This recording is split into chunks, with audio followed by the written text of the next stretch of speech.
আজকে আমি তৈরি করছি হোয়াইট সস পাস্তা। পাস্তা খেতে অনেকেই পছন্দ করে, তার জন্য নিয়েছি একটা ক্যানে বেশ খানিকটা জল, তার মধ্যে দিয়ে দিলাম পাস্তা, অল্প একটু নুন দিয়ে দিয়েছি। পাস্তাগুলো সেদ্ধ হয়ে গেছে, এবারে আমি একটি ছাঁকনির সাহায্যে ছেঁকে নেব এবং তার মধ্যে দিয়ে দেবো ঠান্ডা জল। গ্যাসের মধ্যে একটা কড়াই বসিয়েছি, তার মধ্যে 1 চামচ তেল, রসুন কুচি, পেঁয়াজ কুচি, এগুলোকে নেড়ে চেড়ে দিয়ে দিলাম গাজর, ক্যাপসিকাম, অল্প একটু লবণ, নাড়াচাড়া করে ঢাকা দিয়ে সবজিগুলো ঢেলে রেখে ওই কড়াইয়ের মধ্যে দিয়ে দেব 2 চামচ ঘি আর 2 চামচ ময়দা।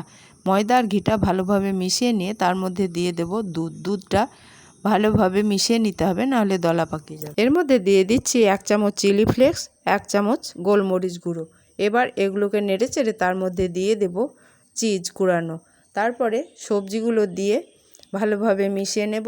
তারপরে দিয়ে দিচ্ছি পাস্তা। আমার পাস্তা রেডি হয়ে গেছে, এবার এটাকে সার্ভ করে নেব। রেসিপিটি ভালো লাগলে চ্যানেলটিকে অবশ্যই সাবস্ক্রাইব করে দেবেন।